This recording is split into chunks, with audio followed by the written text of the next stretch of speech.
Yo.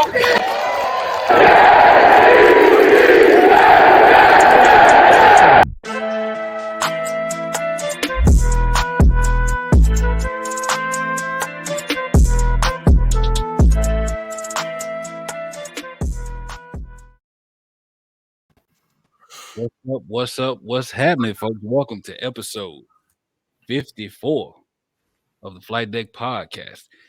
It's your boy TK, as always, joined by the fellas, my boys, Mr. Mari Brown and Mr. Matthew Freeze. What's happening, guys? What's up? What's up? Good time, good season. It's hopeful season. You know, hope is back. Yeah, man. Happy to be back. Missed a couple episodes, but I'm ready to rock, man. Missed y'all. What's going on, everybody? We're glad to have Amari back. He has taken up the mantle of being positive all offseason, so we got to hold him to that, and we got plenty to talk about today. Absolutely. Oh yeah. Yep. You know, I'm kind of glad he's taking this new positive outlook on life, man. It's good for your skin, dog. Let me tell you something right now. I have a positive outlook on life. I just don't always have a positive outlook with the Jets because this has taken me, you know how people always say the definition of insanity is repeating the same thing. I've been insane for a while, man. I've always been hoping for the Jets to do something. So, and last year I was being a little negative, and we knocked it out the park with the draft. So I don't know, guys. I think I was on to something. Maybe. Yeah. So we'll see how it go, man. There's a lot of stuff going on. Ain't that positive around the NFL. So we'll start things off, like we normally do with around the NFL. And the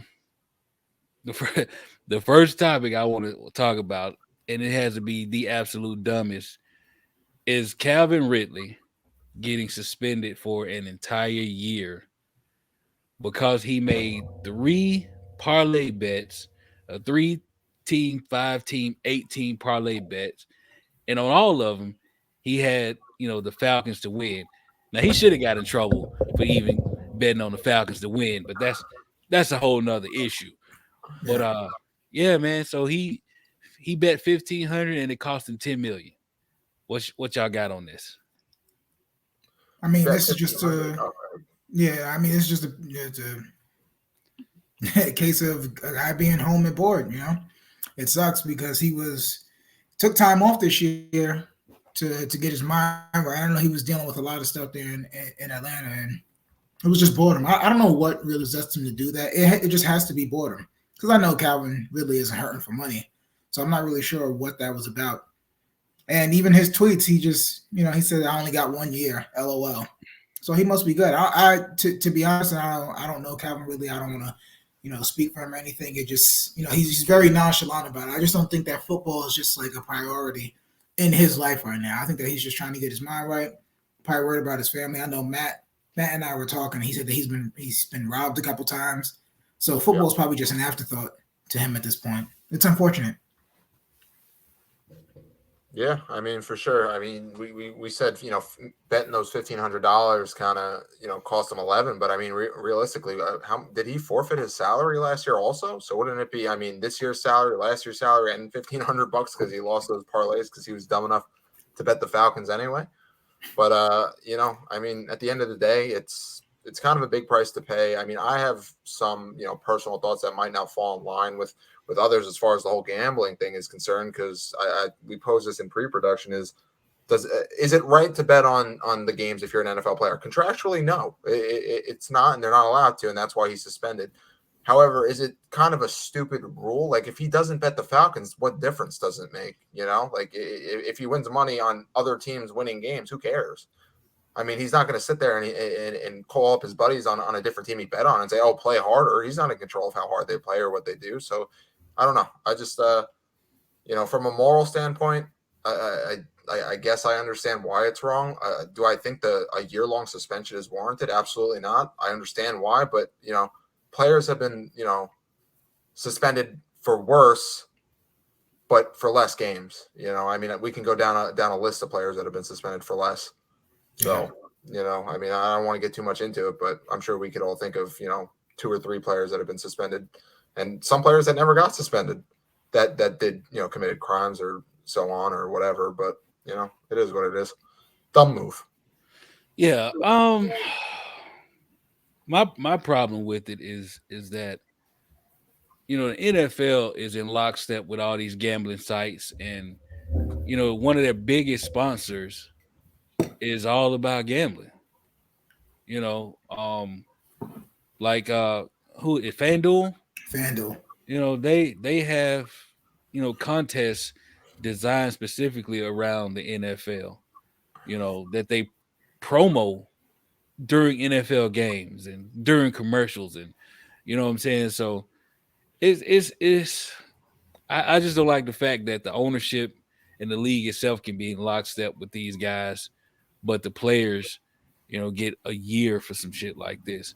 And you know, if I'm glad he wasn't playing when he did it, because I think if he did, he would have got a lot more than a year.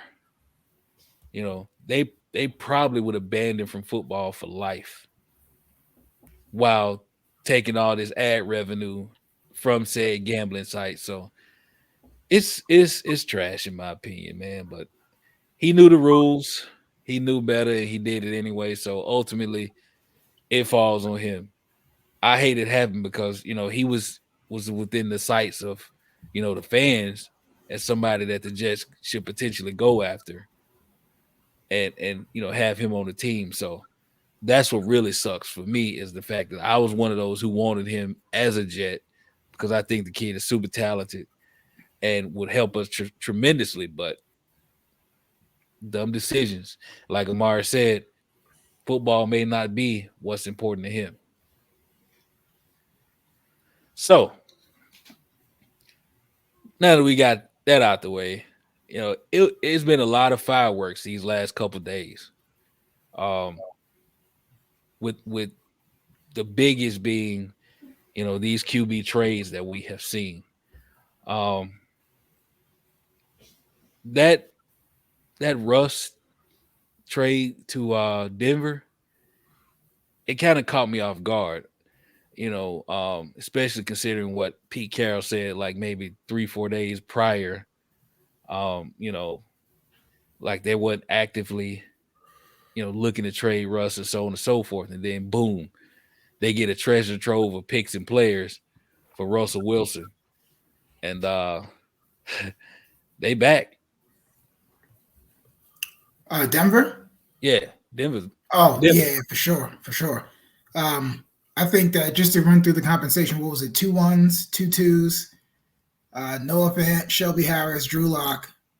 I think I don't know. I think people always say who wins and who loses a trade. I think the team that got better. So right now, obviously Denver wins that trade.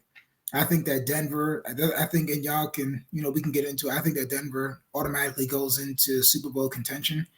I think that they were just, I mean, those weapons, I mean, we could run them down. Cortland Sutton is the number one. Tim Patrick, we saw what he did to our young cornerbacks. KJ Hamler, hopefully he comes back from the ACL. He puts pressure on the defense. He can blow the top off. And we didn't even get to Jerry Jeudy yet. Yeah. You got Albert Ogbongbunam. You got Garrett Bowles. You got Javonte Williams. And you're trying to re-sign Melvin Ingram? Melvin Gordon. I'm sorry, Melvin Gordon. Sorry, I was going to. Yeah, bring him back so they can create that 1-2 punch. I'm telling y'all right now, man. People are talking about Russ is kind of done. Russ put up 4,800 yards, 23 touchdowns, and only 6 interceptions? 6. With a horrible offensive line. And I've been saying this for years. Russ is up there in the Northwest. Those Seattle teams were not good.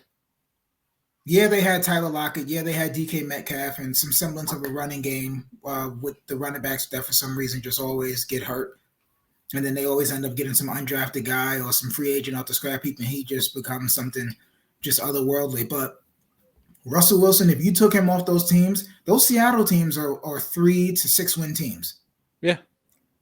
Yeah, and they were just stuck in this perpetual purgatory where Russ was getting them just, you know, they were just good enough to make the wild card and lose the first round and never bad enough to get a high pick. So, and also, Seattle hasn't, John Snyder, they haven't drafted well since those Legion of Boom days. And that's something that a lot of people aren't talking about. And they also released Bobby Wagner. So you got one team that they're on the other ends of the spectrum. I think that Denver's going to be in Super Bowl contention, and I think that Seattle is going to be in for a long rebuild. Now, granted, they finally got the picks, but they made a lot of bad decisions. But I love them. I love the move for the Broncos. I think that Russell Wilson is going to be an MVP candidate. Yeah, I mean, for sure. I think the thing is that, like you said, Russell Wilson made that team better. You know, those Seattle teams better than they were. They lacked talent. I mean, they hadn't addressed the offensive line for years, and that was the biggest talking point for a long time. You know, he was getting hit too much, you know, so on and so forth. But the trade, compensation, I think, is in line when you're trading for a franchise quarterback. So I don't think you can blame Denver for going out there and getting the guy that should put them over the top. But I don't know how I feel when it comes to the fact that that's just a loaded division when it comes to the quarterbacks. I mean, you got Derek Carr, Mahomes, Herbert, and now Russell Wilson. So you got 4 quality quarterbacks that are all probably going to be fighting. I mean, I wouldn't be shocked if 3 teams come out of that division, you know? So it's going to be interesting to see how it all plays out. But I mean, Russell Wilson puts them over the top, and we mentioned all these offensive weapons and stuff like that, but they got a crazy defense too. I mean, they really do. I mean, they got Surtain. They still got Chris Harris, I believe, right? No, I'm mistaken. No. Chris Harris is on. What's the other cornerback? I always forget him. They got Simmons in the back end. They have Chubb. They might get Von Miller back because Von Miller was elated once he saw Russell Wilson got traded to Denver. So yeah. I mean, nonetheless, they're just a loaded team now. But they have plenty of competition, and I'll be honest with you, I would not be shocked if the Broncos win the West next year over the Chiefs for the first time in God knows how long. The Chiefs won't win the division. I think it's like 6 or 7 years straight or something like that. But honestly, they had Bryce Callahan, Cal Ford, and Patrick Surtain. With Justin Simmons, with Bradley Chubb coming back healthy, with potentially Von Miller coming back healthy, and a loaded offense, and Melvin Gordon coming back. I mean, it's a ridiculous team now that we've always said, I feel like, that they were just a quarterback away. They had the talent. It wasn't a matter of the talent. The defense was always good, especially with Fangio as the coach, because they were playing top 10 defensive football. But it was just they needed the quarterback. Drew Lock wasn't it from the beginning, and we all knew that. But the reality is that it just places an even bigger emphasis when you have all the talent in the other positions that you need to get the quarterback right. Now, the problem comes is if this doesn't work out, people are getting fired. You know what I mean? I think who they hire for coach? Nathaniel Hackett? Yes. So he's now going to be tied to Russell Wilson. He's getting a top 5-10 quarterback in the NFL. If ain't a bad guy to be tied to. What's the matter? I said that's definitely not a bad guy to be tied to. Absolutely not. We are all very used to the Russell Wilson coming out, lighting it up for the first 6 weeks, and then falling off the face of the earth. No. Yeah. Not to jump in. Now, does he fall off after those first 6 to 8 weeks because he's getting hit? Because he's getting hit too much, and he's running around and he's doing too much. I don't know, but there's been a lot of cases of Russell Wilson doing too much, and I totally agree. But this will be the real test because jobs are on the line now. I mean, I know John Elway took a step back from the GM role last year, so I don't know. He's the president. I don't know who facilitated this trade entirely, but the reality is everyone in that front office, the whole coaching staff is now tied to Russell Wilson, which is a great thing. But now they're ultimately should not be a drop off, and Russell Wilson should be an MVP, at least a top 5 MVP candidate. I think he is. And just to quickly touch on this, and we'll get into the Jets a little later. This, we were all hoping for some sort of leap, and with the extra wild card, you never really know now. It just look at the AFC quarterbacks. Look at all the AFC quarterbacks. It's ridiculous. I mean, obviously Deshaun Watson is, we'll see how that plays out. But what do you got? You got the 4 I named in the West. You got crap. Why am I blanking on the quarterbacks in the AFC?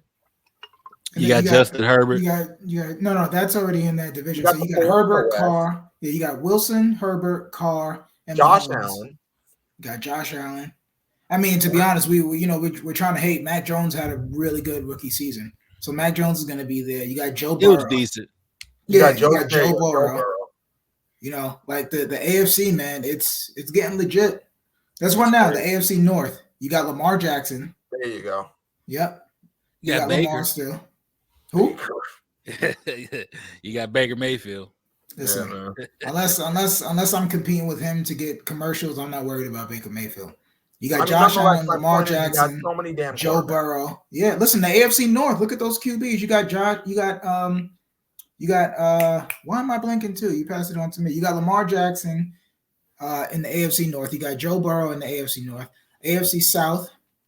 Who's over there? I guess you got what people think is going to be Trevor Lawrence is going to be a good quarterback. You still got Deshaun Watson, which you don't know what's going to happen. He's probably gone, but you don't know if he's in the AFC or not. I don't think so, unless they just get blown away. And we could touch on this. I don't understand why Philly isn't all over that. Because they're dumb.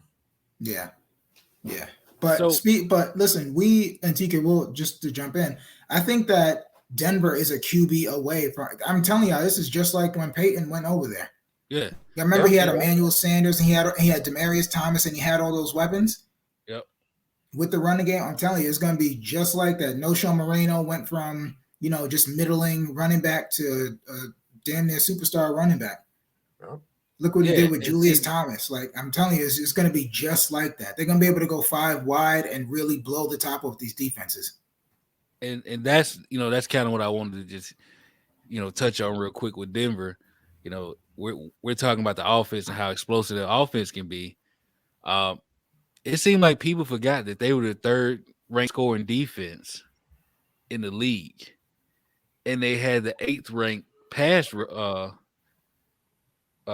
defense in the league. So like, he's going to a situation where he's protected both offensively and defensively because they're going to get stops. He's going to get short field position. They're going to get turnovers. They're going to get a lot of 3 and outs. And then you have 4 guys who can flat out get it. We're talking about one of the best deep ball throwers in the league going to a team with track speed who can kill you over the top, outside and inside. Listen, if you're creating a wide receiver room, and Joe Douglas, I'm pretty sure that he's watching this. They're like a pickup basketball team. You got your point guard and Hambler. You got your power forward and your post up and your forwards and Patrick and Sutton, and then you kind of got your wing player and Jerry Jeudy that could do it all. I totally forgot about Jerry Jeudy. I'm gonna be honest with you. I just forget because he gets lost because you got Hamler, you got Sutton, and you have Tim Patrick, and they're on deals too. So it's not like this is like a he's coming in for a year and then it's like they got to blow it up. Like they're all on contracts for longer than just this next coming year. So they're gonna have a 2 to 3 year window of probably prime Russ to go out there and win a Super Bowl. Yeah. So. Their biggest defensive stars are under contract. Yep. 2 of them still working rookie deals, dog. Like it's, and they can still add during free agency. And still add. And listen. We all said this last year. Remember, I think all of us were in agreement that if Aaron Rodgers was going to leave, that Denver should have been the place. We said Deshaun too. Oh yeah, that would. We have been saying that any one of those 3 quarterbacks, that's the situation you want to walk into. Yeah. How do you? So, I mean, and this is a perfect segue. Aaron Rodgers going back to Green Bay, and I think the main reason that he went back to Green Bay or decided to stay is because that's a cakewalk of a division. And why would you want at age 39? Why would you want to go through that gauntlet of playing Mahomes, Herbert, and Derek Carr 6 times a year? Yep. And all those teams have decent defenses. Like the Chiefs, once they get the Chiefs defense is bad if it's a close game, but if they're ahead and they can, pin their ears back and attack you, they become a much better defense. So I think Aaron Rodgers was smart. He can tell Green Bay, he can, make all these posts and write all these letters saying that he wanted to come back, unfinished business or what have you. He made a business decision. He's going to get a ton of money to stay there in a weak division and probably make it to the NFC Championship game and probably not make it to the Super Bowl again. I think that Aaron Rodgers, I think that he's tremendous. I think that he's probably one of the most, and you guys could chime in and let me know if this is crazy or not. I think that talent-wise, he's probably the most talented QB that we've probably seen. Ever. Just arm talent-wise, yeah, and just his touchdown to interception ratio is just out of control. I think over the last 2 years, it's 85-9.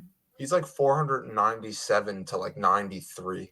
Which is just a 4-to-1 touchdown ratio is just insane.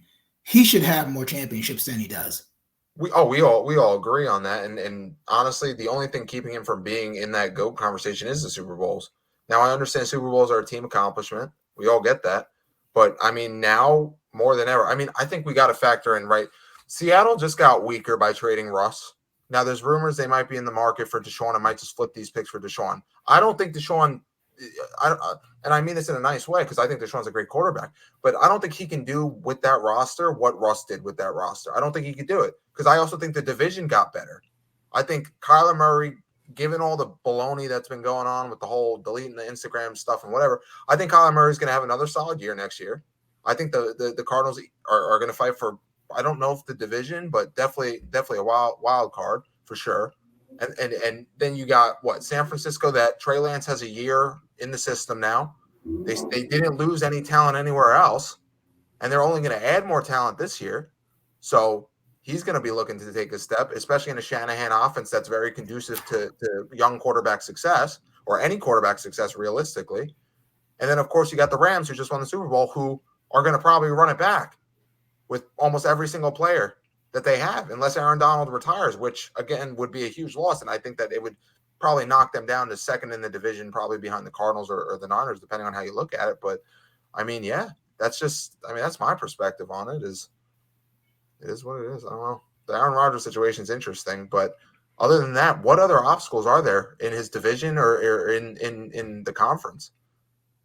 We just named all the great quarterbacks in the AFC. There's not a lot of good ones in the NFC. Kirk Cousins had a great year. He's going against Cousins, Goff, and Justin Fields. Yeah, but I'm talking even if you got a young Trey Lance, you got Kyler Murray who's great to start the season, inconsistent though towards the end of the season. You got Stafford who was up and down. He was an MVP candidate until he wasn't, right? So that's the West. So and you got no one in division that's really going to compete with you. So what does that really leave? The East, the NFC East? Dak, who fell off on the first game. Granted, I mean, it was a team effort, but who's in the NFC East that can play quarterback? Jalen Hurts?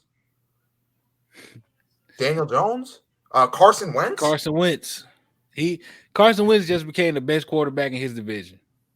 And the most overpaid in the same day. Carson Wentz. I know what you mean now. But just to go back to that, Deshaun Watson, I think people are forgetting that Deshaun Watson is a top 5 QB. Yes, I think that Deshaun Watson. Yeah, but I think that Deshaun Watson, he can do similarly what Russ did, and maybe win an extra playoff game. I think a lot of people are forgetting what he does because those Houston teams weren't that great. But that division was garbage. He can win 10 with this team. But that division was garbage. Jacksonville,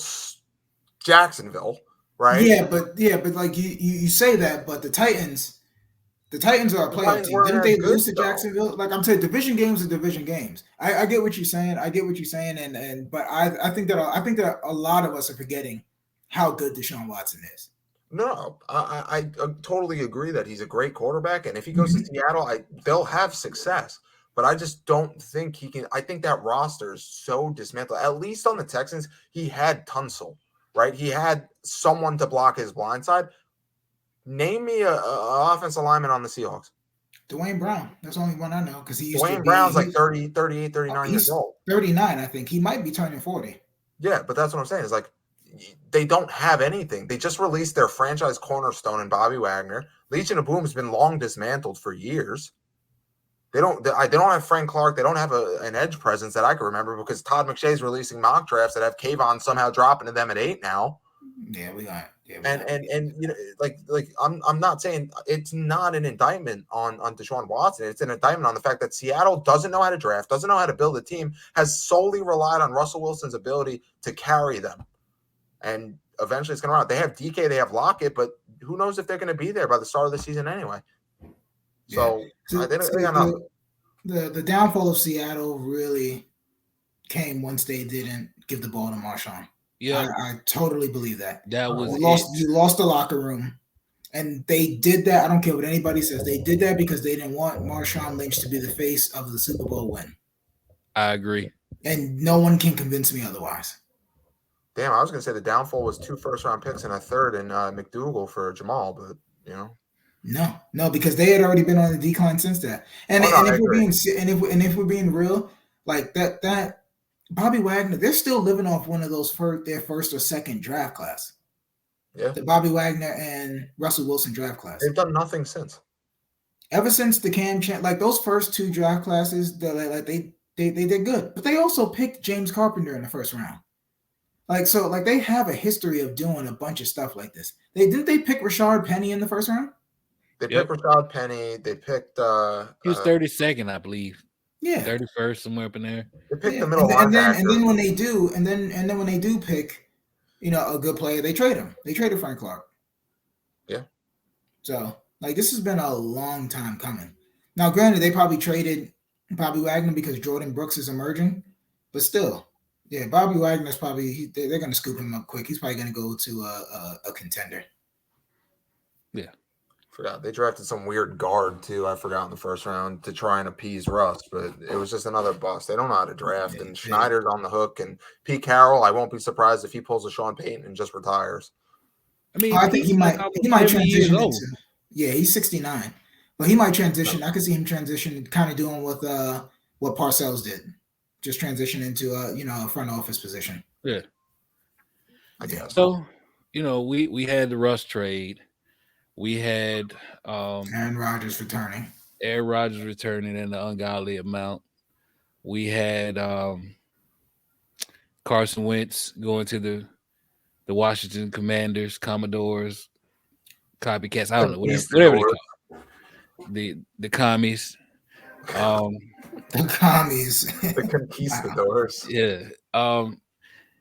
It was talk today of the Saints and the 49ers are getting closer to a deal for Jimmy G.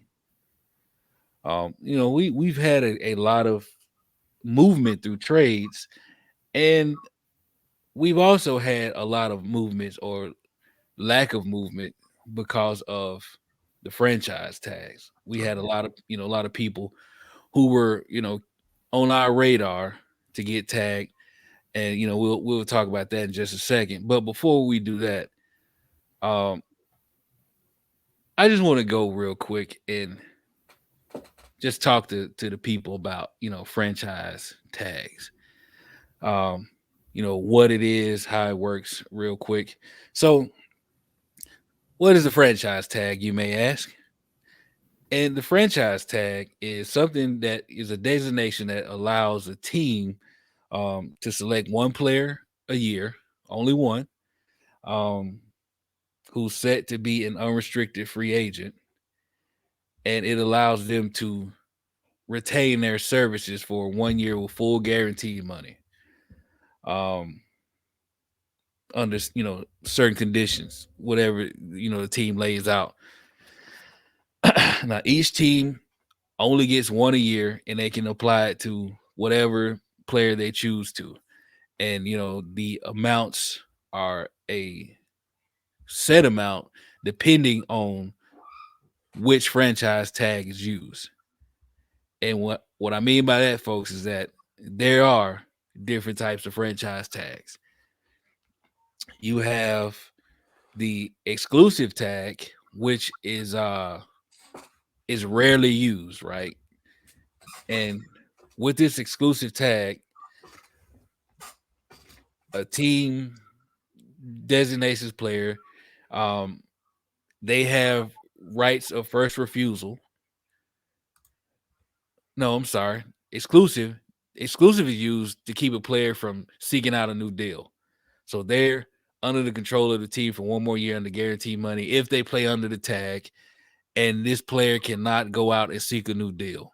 Now, this one is rarely used. The last person that I remember having this tag was the Jets' very own Le'Veon Bell, who got the exclusive tag from Pittsburgh, and he decided to sit out rather than play under that tag, and they lost it. So with that tag, again, player can't look for a deal. He either signed the tag or he doesn't play. And again, is rarely used. Then you have what's called the non-exclusive tag, which it works the same, as the regular exclusive tag where team gives a player X amount of dollars for 1 year fully guaranteed, but the player can seek out a new deal with other teams. And if the player does come to a new deal with another team, his team has a right to first refusal, meaning they can match that deal or they can let him walk. If they let him walk, they get compensated with 2 first round draft picks from the team that he signs with. And it with these tags, you can tag a player up to 3 times. First year, it's an average of the top 5 the average of the top 5 compensation of his position, whatever positions he plays. If you tag him again for a second consecutive year, it becomes a 120% raise from his previous tag. If you decide to tag him for the no, I'm sorry. Yeah, if you decide to tag him for a 3rd year, then it becomes the top 5 of average of the highest paid position, which is a quarterback. And we saw that could have possibly happened this year to Brandon Scherf of Washington. He had been tagged twice, and if they would have tagged him again, they would have had to pay him 29 guaranteed $1 million. So basically, that in a nutshell is what the franchise tag is and how it works. Complicated, but not that complicated. It's crazy. I mean, a lot of people don't like it. I'm still on the fence about the franchise tags. I like the fact that players get guaranteed money. Like we see players get a huge raise. We saw with Marcus May, he got tagged. He got a huge raise that was fully guaranteed, but you can also hurt yourself playing under that tag, which we saw with Marcus May. I don't like it. Yeah. To be honest, I think you should be able to tag them once, especially a first round pick. Like I think you should only be able to tag a first round pick once. So you got me under control for essentially 6 to 7 years. Yeah. Come on, man. I come into the league at 22. I'm not free. I'm not a free agent until 29. That's insane. I think that it should be one. You should be able to franchise tag. You should be able to franchise tag first round picks once. You should be able to tag second round picks twice. And then after that, 3rd round and below, no franchise. And if I was in the CBA, if I was negotiating the CBA, that's what I would say. Because that's ridiculous. When you're 27 in the NBA, and I'm gonna let you go, Matt. When you're 27 in the NBA, you're probably on your 3rd contract, even if you're a role player. So that's just I don't get that, and I don't like it. I'm kind of gonna liken it to what they do in baseball with the manipulation of service time. It's I'll be brief about the baseball because I know this isn't a podcast about baseball, but teams have the ability to go to arbitration. I believe what is it, 6 years? You get 6 total years of time before you can go. You're legally, quote unquote, allowed to go make a case for why you deserve more money, and that's before you can even get a contract. I think it's after the first 3 years. Then you have 3 years of arbitration eligibility, where you kind of go to court and you say, "Hey, I'm worth this much." The team says, "Hey, no, you're not," and then you kind of try to find a middle ground. Franchise tag is kind of the same deal, right? Hey, you're good enough to get a contract, but we're going to tag you because we don't want to pay you that contract right now. And then, hey, we're going to do it again next year. Oh, and with the potential to do it again the year after. So you come in on a rookie deal. If you're a first round pick, you get 4 years plus a 5th year option if they pick it up. If you're lucky enough and good enough to get that 5th year option, you get 5 years, and then you can get tagged and then tagged and then tagged. And it's like, next thing you know, you come in at 22, you're 30 years old before you hit the open market. Now, it's rare that you get tagged 3 times. We all agree. Most players, after that 5th year option is picked up, they usually get a long-term contract because teams don't really want to use the tag, but they will as a resort to keep your services in line and what's in the best interest of the team, i.e., Look at Quentin Williams, 5th-year option picked up, probably going to get a 5-year, $100 million deal. If I had to guess, will he get franchise tag next year? Probably, if he doesn't sign a deal. That's just my thoughts. But let's say he doesn't sign a deal, he plays on his 5th-year option, and in 3 years the team can still have him. And he came in at a younger age. I think he came in at like 21. He'll still be 29 by the time he hits the open market, which is just, it's unfair. And as people that, especially us three, who are advocates for watching the players get paid, it's a little annoying when you're sitting there and you're watching and you're like, okay, well, this dude came in at 21, overplayed his contract, and now he's only making the average of the top 5 at his position when he clearly deserves to be paid as such and have some sort of financial stability in his life. I mean, that's the toughest thing to watch as fans that advocate for the players to get the money that they deserve, because at the end of the day, they're the ones on the field. They're the ones that their career can be cut short because of injury, or they can get screwed out of money because of injury or poor choices. Obviously is a different story, but like obviously look at Marcus May, right? Got injured. Yeah. Obviously he made a poor choice, but let's say he doesn't, he can get screwed out of money strictly on the basis that he got hurt. When we all agree we should have signed him to a 4-year, $44 million deal last year. So it's just, I'm not a big fan of the franchise tag as it stands now. 1 year, fine. 2 years, I just think is pushing it. And 3 years is just, it's an atrocity to the sport. And it's really not fair to the players. And honestly, sometimes you gotta blame the players for something like that, because it should have never been agreed to if it was, and it should have been a huge talking point when they were collectively bargaining.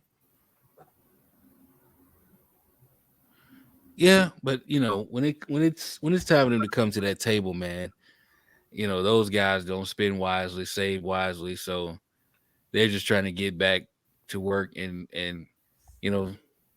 all they see is the dollars that they're missing, and the dollars they need, and won't push for a lot of other shit. So we talked about the tags. Let's talk about some of the people who got tagged and how it affected us.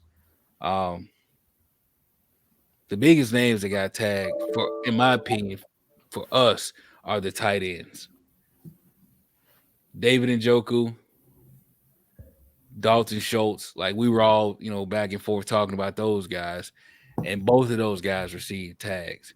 I really wanted Njoku, man, and I know you did too, Omar.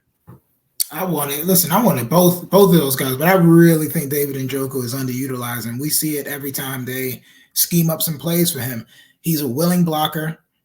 He's a matchup nightmare. And it cut. Were you surprised? I was surprised that they franchise tagged him, because they have 3 tight ends. They got Hooper, who they gave a ton of money. Hooper's making like $11 million or something like that. So I would have to look at his contract details, and you're always spot on with this. So I'm pretty sure that there's an out after either soon, he'll probably get cut before the start of the new year, or next offseason, because they also have Harrison Bryant, who I wanted as well too, and I believe Matt was high on him. So they have 3 tight ends. Yeah, so they have 3 tight ends. So that really shocked the hell out of me. Schultz, if we're being honest, we kind of knew that was going to happen. They'll probably end up cutting Amari Cooper, which we'll probably get into later, and then draft his replacement. So that really shocked me, and it actually sucks too, because me, I was greedy. If you're gonna, I think that this offseason should be all about Zach Wilson and getting him some reliable weapons. And I think there's nothing better. I think David Njoku in this Shanahan system could have arguably been a Pro Bowl. Would have been hell. Yep. So that's unfortunate. It's truly unfortunate. Just a side note, real quick, before you say something, Matt. Austin Hooper, they can cut him with a June 1st designation and save $9.5 million, but it would also cost him $7.5 million in dead cap. So, okay, so yeah, so maybe, and I'm pretty sure before next offseason, there's probably less. Yeah, and $3.75 million the next season. So in total, cutting him would cost him about $11 million. Gotcha. That it was a tough pill to swallow. I don't think Dalton Schultz was ever going to be a realistic option. I thought that they were going to franchise tag him, but they slow played it a little bit. They kind of waited until the very last minute, but they also made a bunch of restructures, I believe. They restructured Dak, Zach Martin, I think, got a restructure. they moved some salary around. DeMarcus Lawrence was approached about a restructure and refused. So that's going to be interesting because when you look at the first of all, Yo, hold on, sorry to cut you. I love when those guys say no, hell no, just like Tyreek Hill. No, I'm getting my money. Go ahead. I love it. We love when we say as a collective group, us three, right, that the salary cap is a myth. We really mean it. We don't just say it because it's like the fad thing to say. We say it because just go look at the Dallas Cowboys cap structure and look at who they're paying and how much they're paying, right? You got DeMarcus Lawrence making, I think, upwards of 20 plus million. You got Amari Cooper making 23. You got Dak Prescott making what, 45, 46, 45 this year, something like that. Okay. Who am I forgetting? Tyron Smith was making, I think, close to 16, 18 mil. Zach Martin was making like 16 mil. 6 players making up almost your whole cap, and somehow you still have room for other players? Can't forget Zeke. Oh, yeah, 16 mil this year. 16 mil this year. And you want to know why we laugh when we say it's a myth? Because they're going to restructure. They already restructured 2 of them to signing bonuses and roster bonuses, which frees up cap because they all Dallas has to do is sit there and say, okay, we'll give you the money up front. That's it. And now the cap's available. So it's just ridiculous. It's ridiculous. And you got these teams in cap hell like the Saints. Or I know I'm getting a little off track, but it's ridiculous. But, I digress. As far as the franchise tag guys we mentioned, Dalton Schultz wasn't a realistic possibility. They freed up enough cap clearly to keep him with that fully guaranteed, whatever the amount was. I don't recall. David Njoku shocked and upset me because of the points you guys already made. Harrison Bryant's an emerging young tight end. We always say tight ends usually take 2 to 3 years to really find their groove in the NFL. That's why I've been waiting on. That's why I constantly draft Noah Fant in fantasy, because I just think 1 year he's just really going to go off for like 100 and some catches just because. But neither here nor there. But the Njoku thing bothered me because it's like, again, the Browns have cap, in everything, and they got to pay Baker Mayfield, assuming that they're going to. But they picked up his 5th-year option, right? That was fully guaranteed.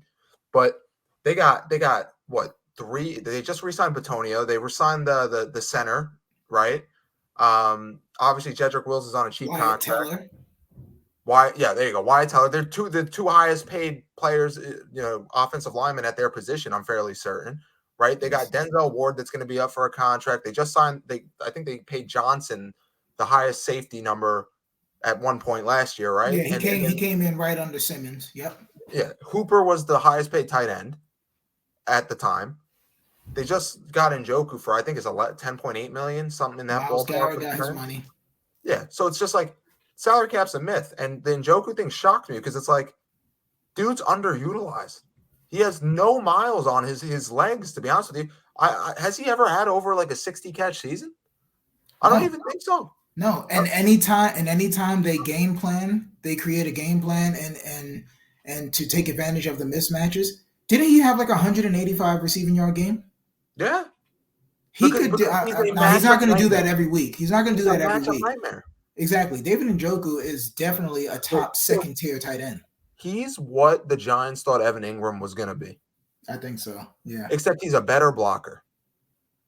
And he's exactly what I wish the Jets would have. And if the Jets went out there and they said, hey, we'll throw you a pick for him, I would have no problem in the world because there's no miles on it. You know what you're getting. He's a good damn tight end. And it just bothered me that they franchise tagged him.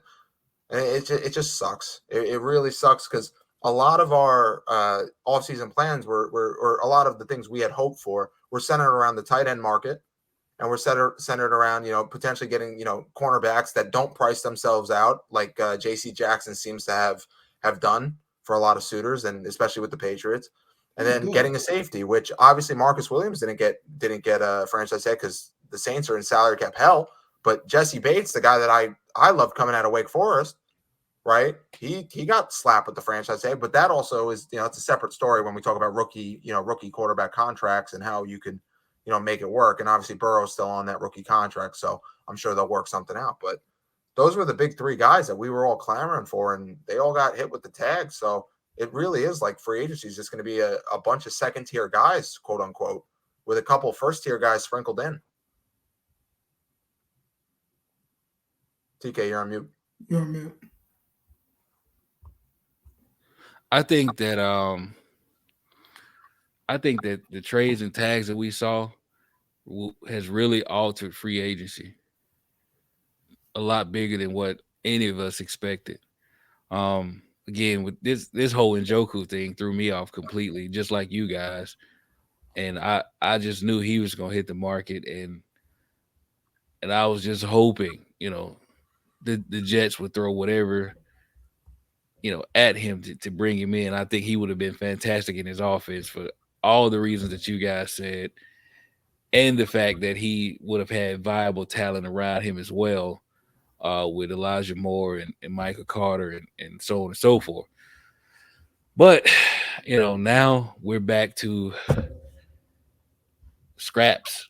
Honestly, like the tight end market is really not that good now. It wasn't fantastic before we lost these guys, but now it's really just, you got CJ Uzoma, Gerald Everett, Max Williams, and I mean that's Y'all said OJ Howard, right? OJ. I'm gonna tell you right now, I bring him in. I bring he's him in my to be my opinion, second. third tier. I'd bring him into.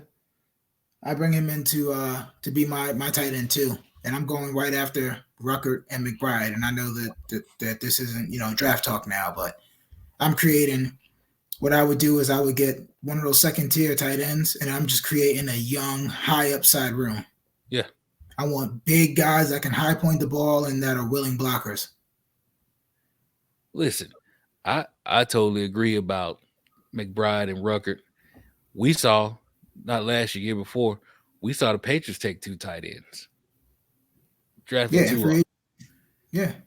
And then came back and took 2 more in free agency.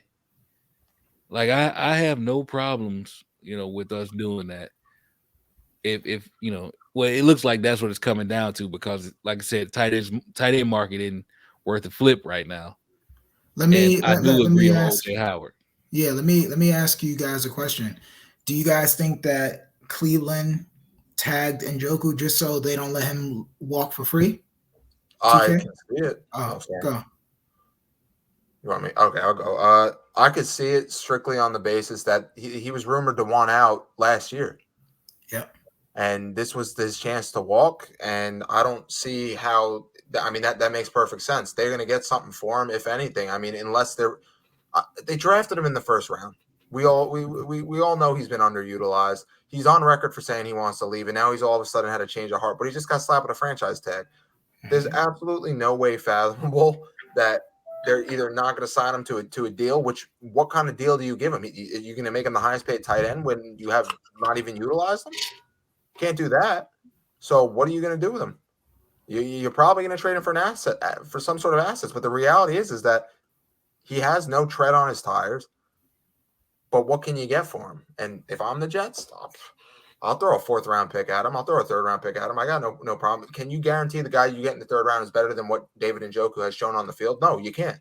So I would absolutely do it. I would entertain the idea of trading for it. But I think they absolutely tag him because they don't want to let him walk for nothing, because he would be a hot commodity on the free agent, scene, and they probably know that. They, as much shit as we all give Cleveland, they got a pretty smart front office. They take care of their own. I mean, we just named J.C. Tretter and Batonio.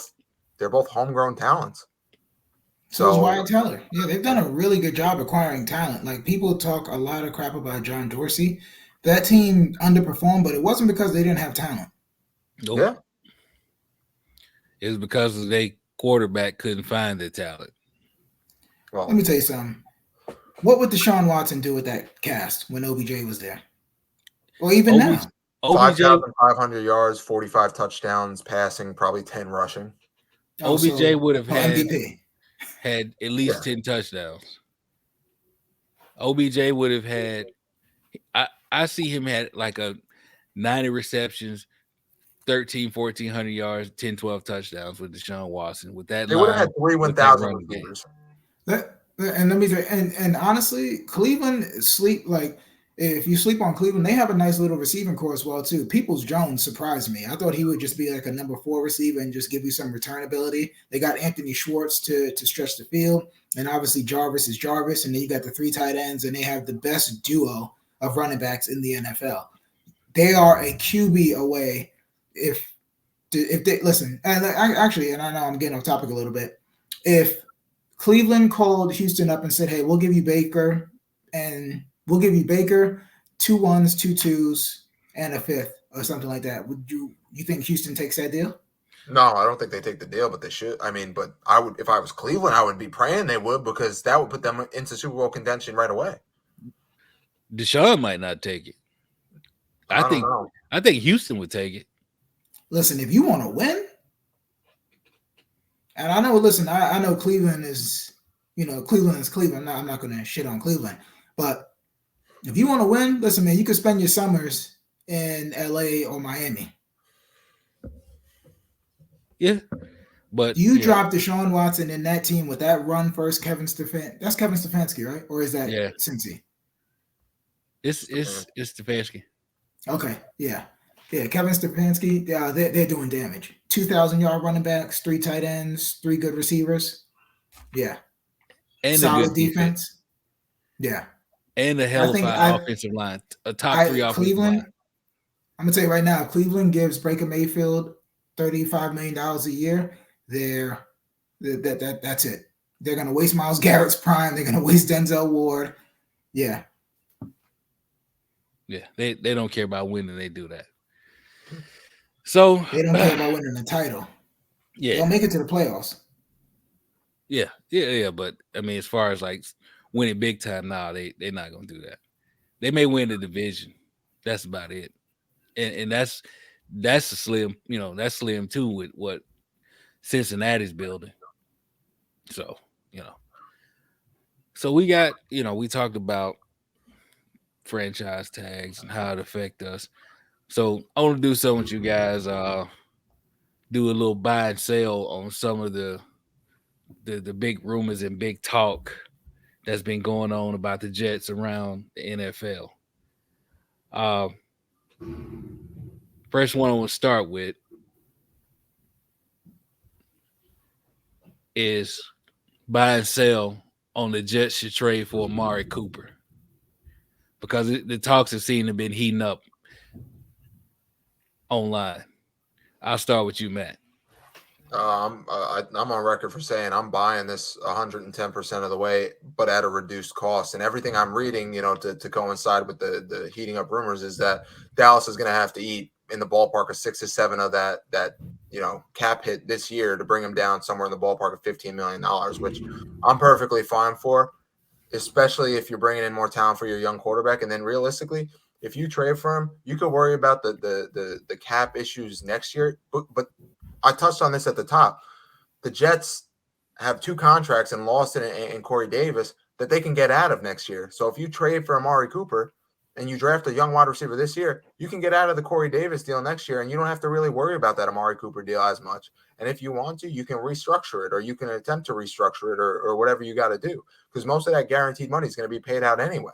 So there's probably lesser dead cap associated with cutting him or trading him or whatever. I mean, if Dallas is willing to potentially cut him and eat, I think it's $9 million of dead cap to free up whatever it is, $13-14 million of cap, then I mean, it's a no-brainer. Am I giving a first-round pick? No. Am I giving a second-round pick? Maybe. But I mean, I feel like that would be pushing it for potentially a $15 to $17 million price tag for Amari Cooper. So I think you're looking more at a third-round pick, even if you eat that salary. If you somehow can bring it down further in your Dallas, then maybe you can swindle a second-round pick. But listen, man, he's a talented guy. I mean, imagine having the 2 of the – I don't want to say Elijah Moore is a great, one of the best route runners, but he's a clean route runner. And Amari Cooper, we've seen what he does. He's not the fastest guy, but he creates separation. And what is the biggest issue that the Jets have or Corey Davis specifically has, is getting separation. Zach never has an easy throw. It's always tight window throws. If you can somehow get a yard and a half of separation, which is NFL open, Zach Wilson has shown the propensity to be able to throw those passes as well as the tight window passes. He just struggles with the short stuff. But listen, man, it's a no-brainer. You get Amari Cooper if you can get him at a reduced cost. If somehow you have to eat, let's say they get it down to 17, 18, it's a third-round pick at most. So that's my feelings. I'm not giving Dallas. I'm going to buy this I'm not giving Dallas any more than a third. I'm taking on that salary cap. I think the Jets, and I'm going to sound like a broken record. I'm going to tell you guys, and I'm going to tell the audience this up until whenever the actual, the official start date is. This entire offseason is about getting weapons and making life as easy as possible for Zach Wilson. So you're bringing in the Jets haven't had a number one receiver since Brandon Marshall. That's what, 2015? Yeah. Damn near 7 years ago. Go get it. Especially for this. I don't want the 10th pick for DK Metcalf. Hopefully I'm not giving anything away, Tyrus. I'm not giving up the 10th pick for DK Metcalf. I'm not doing any of that. If I'm searching on the wide receiver and the trade market, Amari Cooper is option 1A. And I know Matt has a favorite probably for option 1B. Another guy that we didn't talk about getting franchise was Chris Godwin, who we all wanted coming out of college and wanted him the last couple of years, but they franchise tagged him again, which is smart on their part. I think they just need to be all in on Amari Cooper. Now, granted, I don't, it's weird because when you look at Amari Cooper's numbers, he's only 27 years old. He came into the league at 20. He puts up numbers. I think he has 5,000 or 6,000 yard seasons, 4,000 or 5,000 yard seasons. He gets open, but I feel like he's never really 5 out of 8. So I feel like, but with that, I think we can all agree that he's never been dominant. Like, how many times have you seen Amari Cooper completely take over a game? Maybe a handful of times in 8 years, right? With the Raiders, more than with the Cowboys. I just think the Cowboys had a wealth of talent, and they were a run-first team when he came there. So it was more, screen-based. And I still, to this day, think Tony Pollard's better running back than Zeke. But that's just, side note. Yeah. Yeah, but I think the Jets should be all over this. A third-round pick, just get it done. And to be honest, a third-round pick, and then you still draft a wide receiver high. That's it. You still. Maybe not at 10, but in the second round. Listen, but my thing is, like, you need to do everything within your power reasonably to get Amari Cooper in here, or DJ Chark, or I'm sorry, DJ. What's the DJ Moore? Yeah, I think you need to do everything in your power to get Zach help, and that's via free agency, draft, trade, anything. So I'm gonna anything that is a semi decent receiver or tight end or lineman, I'm gonna be buying it. So I think the Jets should be all over that, and I think Amari Cooper puts Corey Davis in the role that he belongs in, which is he's a really good he's a third tier number one, but he's a top tier number 2 option. And then that just makes everyone else better. So I'm buying with the caveat of if they can get him at a restructured deal, to lessen that $23 million cap number. Like if I'm Joe Douglas, I'm talking to them. I'm also talking to his people and seeing about if I can get, I would try to rework that deal completely. Because right now you're looking at 3 years with $22 million each year. But only this year really has any dead cap money. After this year, it's like $4 million. After that, maybe $2 million in dead cap. But I'm looking at him. I'm telling him, like, hey, we rework this thing, and instead of 3 for 66 with not all, only 22 guaranteed, we do 3 for 50 with 30 guaranteed over the next 3 years or something like that. Like, I would try to work something out. Outside of that can't happen, then I'm a complete sell. Would any of us, and just a general question and we'll move on, would any of us be shocked if somehow Joe Douglas pulled a rabbit out of his hat and got Amari for like a 4th or a 5th round pick and like a player, like a Denzel Mims or something stupid? You know what I mean? Like, would any of us be shocked? I would. No. I mean, McCaglin got Brandon Marshall for a 5th. I would be shocked because they've seen what he did to Seattle and the Panthers, and everybody's like, I don't know if I need to talk to him. Oh, for sure. No, like I get that, but Okay, let me change the scenario. In a perfect world where GMs don't get to see the other trades of other people, would we be shocked? No, No. right? No. We wouldn't bat an eye. So I would not be shocked. I still wouldn't be shocked now because if Yeah, I'm I Dallas, I take a third rounder, and guess what I do with my first pick? I take Chris Olave, who's probably going to be there. For some reason, people keep thinking that he's not as good as Garrett Wilson or some of these other guys. He's a better route runner than Garrett Wilson. Yes, he is. And he's faster. He is. And he's faster. But, we'll touch on that too. So I think that it's literally a no-brainer. Yep. It makes too much. To me, obviously, I'm a Jets fan. This is a Jets podcast. So, of course, it's going to say I say that it's a no-brainer. But it really is a no-brainer. Because then you get to, because to be honest, there's a lot of good receivers in this draft class. I think the only guys that are probably going to go early is, there's a ton of guys. They could even move up. There's Drake London. There's a bunch of guys that they could get because CeeDee Lamb is ready to be a number one. Yeah. And they love CeeDee Lamb anyway. I don't know what it is about that. I don't know what it is about that 88 number. It's just like whoever wears that 88 jersey, they just want to feed him the ball. Yep.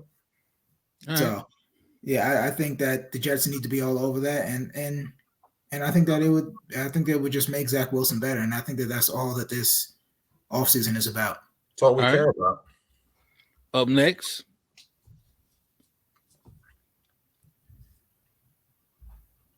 buy or sell. The Jets should go after Allen Robinson. Third time's a charm.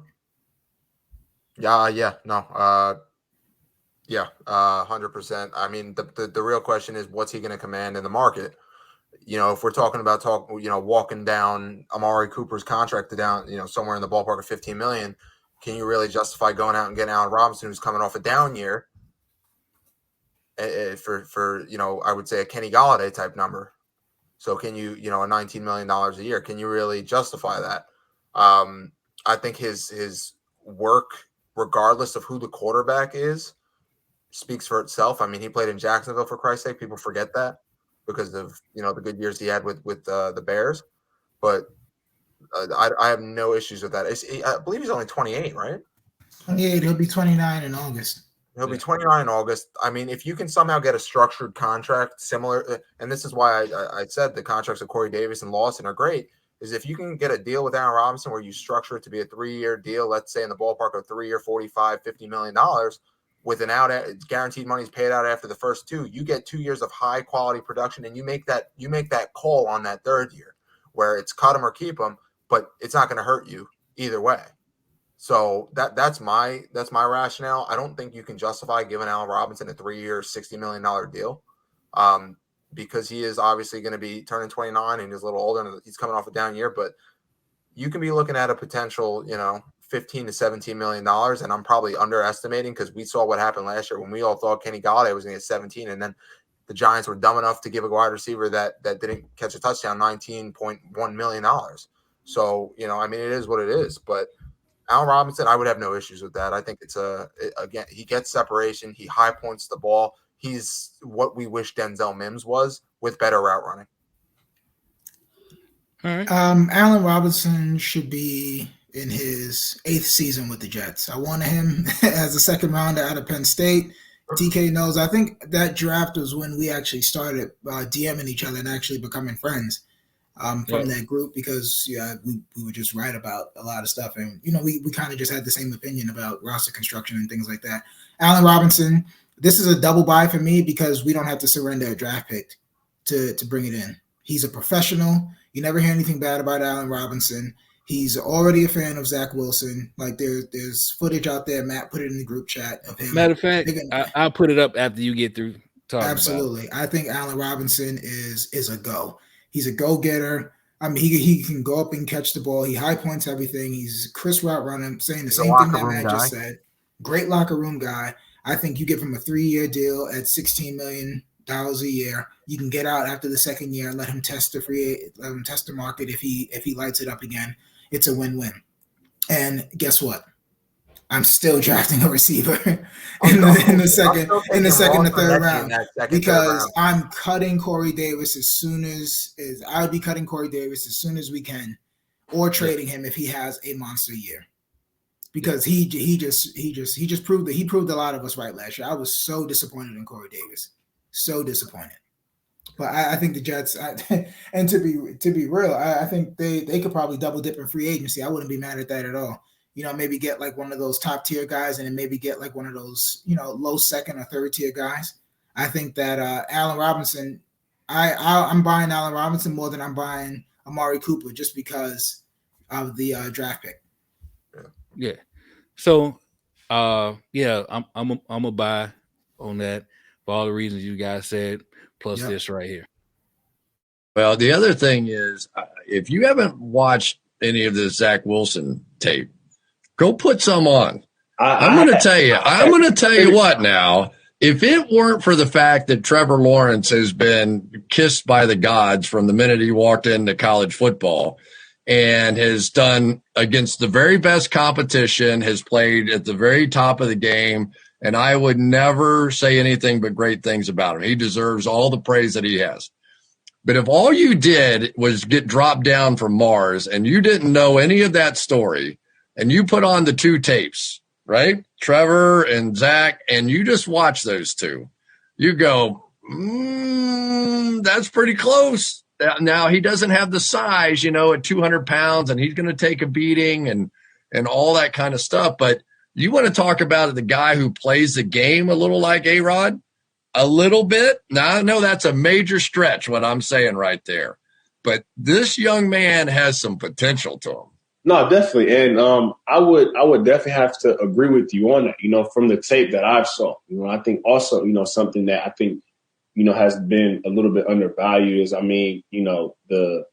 the where he was able to take that BYU unit, especially last year, being able to win games. And, again, because I remember looking up last year and seeing a BYU ranked, and it's like, hold on now, like BYU is ranked. But then once you start watching him play, I think that it's very undervalued for quarterbacks in college, who can elevate a lot of those players around. I can't name anybody else on BYU's team, and I know they had a very solid team, but I think that's a true testament to the quarterback, elevating the players around him. And I think that's significant because that's what you want, especially, on the other side of a guy being able to spin it, is that you want a guy that comes into your locker room and be able to elevate everybody else around him, especially when you talk about that position.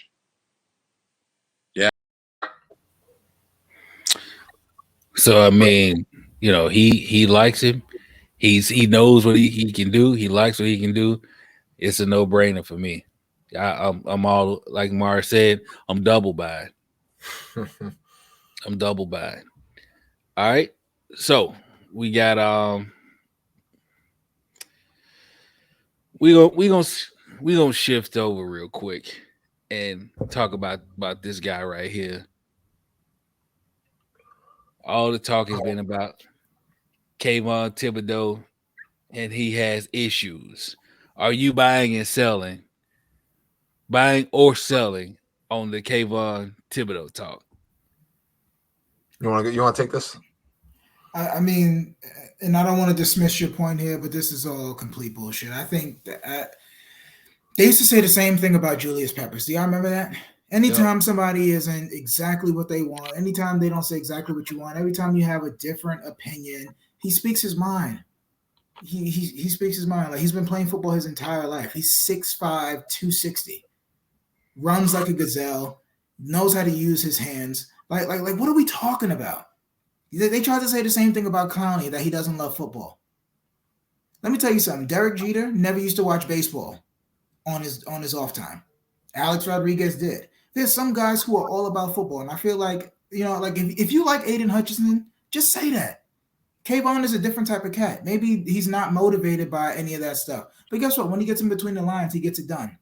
Now, granted, the only problem I have is that he was saying that he was going to do the full workout, and then he ran the 40 and probably realized, I just crushed the 40. I don't even got to do this.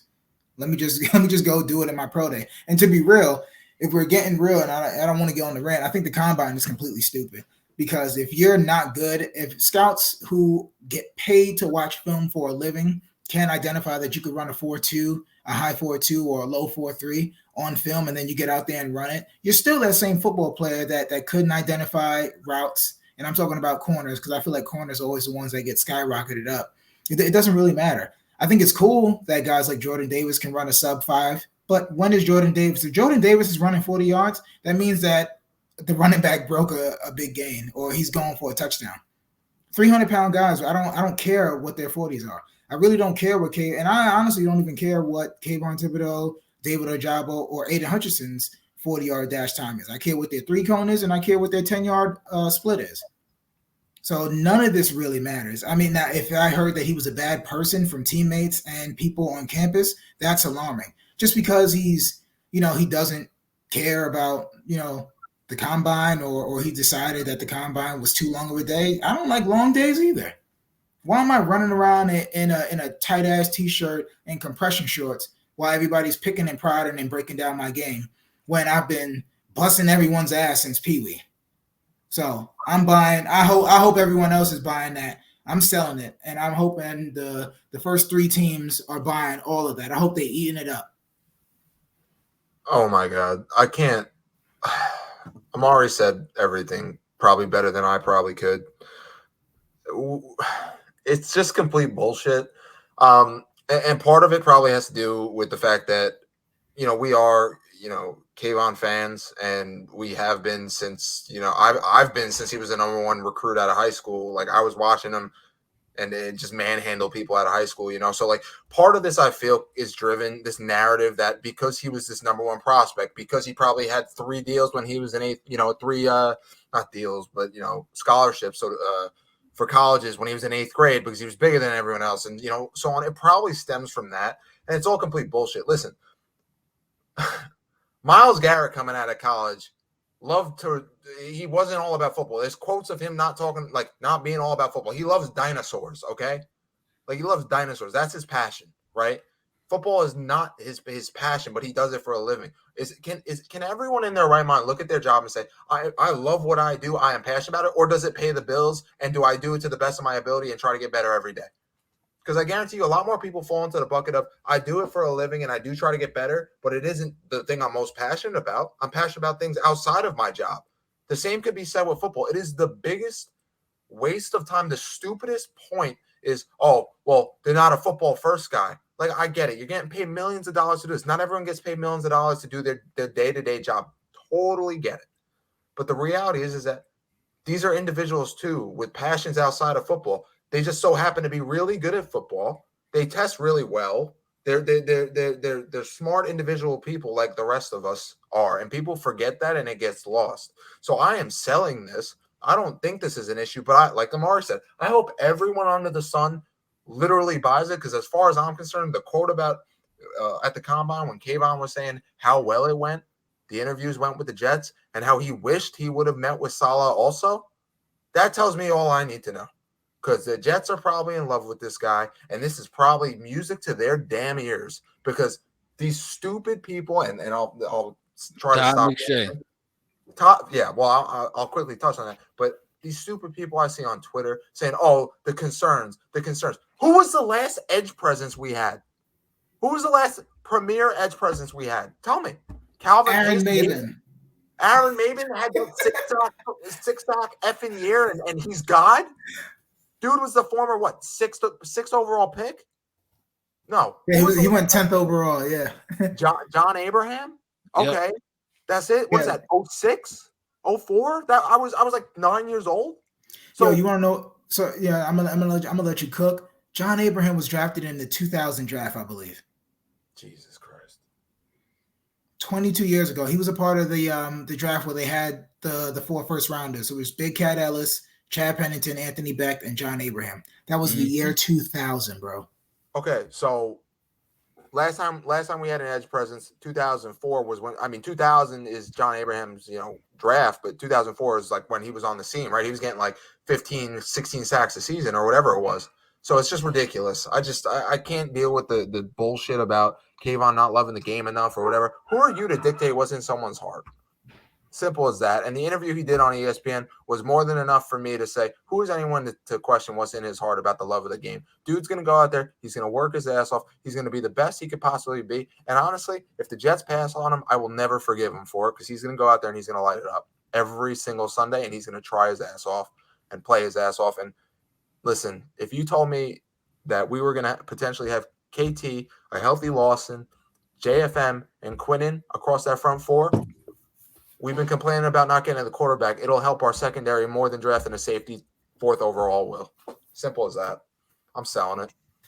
I'm gonna tell you right now, even if they get another pass rusher, I'd have to look and see who else is out there. I believe Clowney's going to come back. I'd still draft KT, even if we traded for Danielle Hunter. I'm still getting Kayvon Thibodeau because, listen, people can say what they want. Carl Lawson is not an elite pass rusher. I think he's really good, and I'm gonna continue to say that until he shows me that he's a dynamic double-digit sack guy. Pressures are cool and all that, and I know everybody was saying that if he had some D tackle, some interior help, that those probably become sacks. But I need to see that. And if I can get Danielle Hunter and Kayvon Thibodeau and both of these guys, and honestly, I hope that the Jets pick Derek Stingley Jr. at 10. Both of these guys could end. If you told me, all right, let me add that, TK. If I told you in 5 years Derek Stingley was the best player out of the 2022 draft, would that surprise you? No. If he's healthy, I think he could. I knew you were going to say that, but I'm just saying, if in 5 years I'm saying like, yo, he was the best player in that draft, that means that he stayed healthy. Would that surprise you? No. Matt, if I said Kayvon Thibodeau, yeah, I said talent alone, both of these guys are 1A and 1B in my book. If you and the crazy part is you could walk out of the first round with both of them. Exactly. Just because everybody's yeah. It was a pipe dream earlier. There's a podcast, if we go back, I forget which one it was, where I literally said the dream scenario is Seattle keeps losing, you get 2 top 5 picks, and you walk out of the first round with Stingley and KT. And now you're saying it's a reality at 4 and 10? You're telling me it's a reality at 4 and 10? I would sign up for that in a heartbeat. The rest of the draft could be offense. Go out in the free agency, fill the safety role, and go all, whatever else you got to do. You're getting the 2 consensus best players. If at the beginning of this college season, you were getting the 2 consensus best players in the whole draft, because everyone's got to remember Hutch literally figured it out in one offseason in college. And let's be real. A lot of that has to do with their team was a lot better too. Yeah, of course. But he also had a first round edge rusher opposing him. Of course. So he was they were moving those guys around a lot, and Ajabo was beating left tackle. So Aiden was going up against right tackles, and we all know college right tackles are usually not those guys. Yeah. I don't know. If you told me at the beginning of this season that the Jets would be in a position to pick top 5, of course I would believe it. But if you told me that they would have potentially 2 top 10 picks and can walk out with the best edge in my opinion and the best cornerback in my opinion, strictly on the basis of injury and lack of desire to play the game, I would call you crazy, because everyone had Kayvon, locked in as the number 1 pick, right? Or number 2, because Spencer Rattler was supposed to be some god. So whatever, man. I'm selling this as big bullshit. But Todd McShay could keep releasing these mocks where he falls super far to 8 or 14 or whatever the hell he wants to do. Jets are taking him at 4, and if they don't and they take Hamilton or someone else, I'm done. Hey, well, listen, that's not going to happen because Positive Amari doesn't believe that's going to happen. But also, I know that Jets fans probably feel a certain type of way because they've taken an edge rusher in the first round with desire concerns, we'll say, in Quentin Coples. He's not Quentin Coples. No, he's not Quentin Coples. And also, I mean, there was so many things. Coples was just a workout warrior. Nah, they also had him playing out of position. No, I'm saying though, like that's his combine and his that type of stuff really moved the needle with him for a lot of people. No, I'm telling you, like Coples was playing out of position. Coples should have been a base 43 end, or he should have been a 5 technique. People forget that he showed flashes playing the 5 technique his rookie year. He got forced to play rush outside linebacker and was dropping into zones because they drafted Sheldon Richardson. Yep. So I think that it's just I don't know who Kayvon pissed off, but all this is just unnecessary. Well, for me, as far as Kayvon is concerned, I'm buying what I saw him do in games, I'm buying his tape. I'm buying his talent. I'm buying his skill set, and I'm selling the rest of this shit that they selling, that they talking. It's all nonsense. If he's there at 4, we take him at 4, and we all should be extremely happy about that if it does happen. Fair enough. And that's just all it is with me. So we talked about quite a bit, man. As always, good show, good talking with you guys about everything Jets football. Next week we getting closer to free agency, so I'm pretty sure that'll dominate most of the conversations with us throughout the week leading up into free agency. What's the date on it? Let me give you. I think it's Sunday. Sunday's the start of free agency, isn't it? I believe so. Let me. Which means that they'll have deals agreed upon by Thursday night, right? Listen, all rumors are the Jets are coming. I mean, you guys all saw the ESPN update from Samini. All rumors are the Jets are going to come out swinging. Good. And it's fight night, baby. Let's go. Allen Robinson. Let's get Teron Armstead. Let's get Scherf. Let's go crazy. You got a rookie QB, and you want to make his life easier. So the NFL free agency officially begins on the new league year, March 16th at 1 p.m. Eastern. So 7 days away. New year. Free agency begins. So yeah, by the time our next show roll around, we'll be knee deep in free agency talk. So I'm definitely looking forward to that. Swear to God, and everyone knows the deals usually leak a little bit early, so yeah. We'll probably have a little bit of an idea of what's going on a couple days prior. But I can't wait. I'm excited. We got plenty of cap, and honestly, we have the potential to create more cap space if need be. I think we're sitting at about $48.8 million right now. Sheldon Rankins gets cut. That's another $6 million.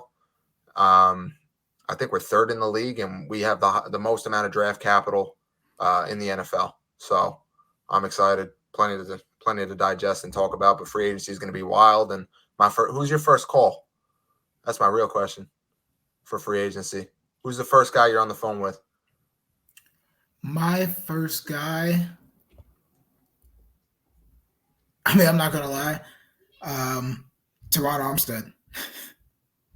Teron Armstead. I mean, just go. And I think my second call will probably be Allen Robinson. But my first call is either going to be Teron Armstead or Brandon Scherf. Here's a trick question. Both phones. Yeah, exactly. You know what I'm saying? Salah's on the phone with Scherf. I'm on the phone with Armstead. And I only say this because, guys, we have to get to a point where like these guys have to show up. Like Mekhi Becton, I love it. I think that he's taking it serious now. He just had a baby, right? Yep. Yeah. So, that lights I know from personal experience, that lights a different fire under your ass, but you got to show me. You know what I'm saying? Like you have to show me. If you have an opportunity to upgrade any of these premium positions, you have to do it. You have to do it. So just strictly free agency, I'm calling offensive line help. We saw what Zach can do when he has time. You put Teron Armstead at left tackle. He works out. Teron, if I'm not mistaken, they both work out with Duke Manyweather, right? They all work out with Duke. They all work out, but that's like Teron kind of took Mekhi under his wing, right? That's kind of like his big brother. That was the connection that was drawn at the beginning of the year before Fan emerged. Yeah, so I think that Mekhi, he'll respect Teron because he's done it. He works out with him, so I think that, and I always thought that that Mekhi was better suited for the right side anyway. You get Teron over there so he can help AVT, who's already going to be a star, like we all said. McGovern was good down the stretch, and then you could fill the right guard with the second tier.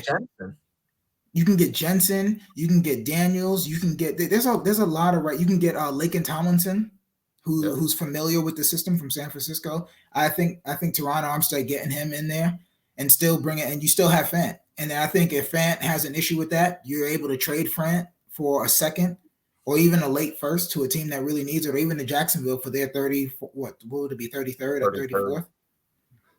I just really think that Teron Armstead's a no-brainer. And I think that you wouldn't have to worry about that position you wouldn't have to worry about the offensive line for another 5 years. You got AVT for another 4. You got Makai for another 3. You could re-sign McGovern, or you could draft Alec Lindstrom to be his replacement. And I think that that's just really what you need to do. You need to plug as many holes as possible at the premium positions. And think about if they went all veterans on smart deals, and then you could take Kayvon and Stingley. What would this team look like with Teron Armstead, Laken Tomlinson, Allen Robinson, Derek Stingley Jr. in the back end, Kayvon Thibodeau? Just those moves alone, the Jets are winning 7 to 8 games. That's the difference in some of our losses this year is just talent at those premium those premium positions realistically. So if you can address 3 to 4 of them and then fill the other 2 with your 2 top 10 picks and then supplement the rest for, future players or tight end, another tight end or depth. Not many teams are going to say, hey, I used my second round pick on a really talented player, but he's a depth piece right now, but he'll be a starter next year. Not many teams can do that. So if you do what you said, you're good to go. You make those moves, and I'm not trying to say that I have a crystal ball and I have it all figured out, but if you make those moves that I just said, those 4 players alone, you get Stingley, Thibodeau, Teron Armstead, Allen Robinson. This is a completely different team because we just have to assume that all of the young guys are going to get better. Then you can get your tight end in the second round. Then you can get your receiver. You can get your Justin Ross or your John Mechie in the third round. We have 2 third-round picks, correct? Yep. No. 2 twos. 1 third, 2 twos, 2 ones. Yeah, I mean, and a 5th. Come on, you can get your tight end, you can get a receiver, you can get whatever you need. You can go get your will linebacker, but I heard that Saleh really loves what Hamza did. I mean, this team could look completely different. Optimism. TK, who you got for the first call? I'm calling Teron. And I'm calling Marcus Williams.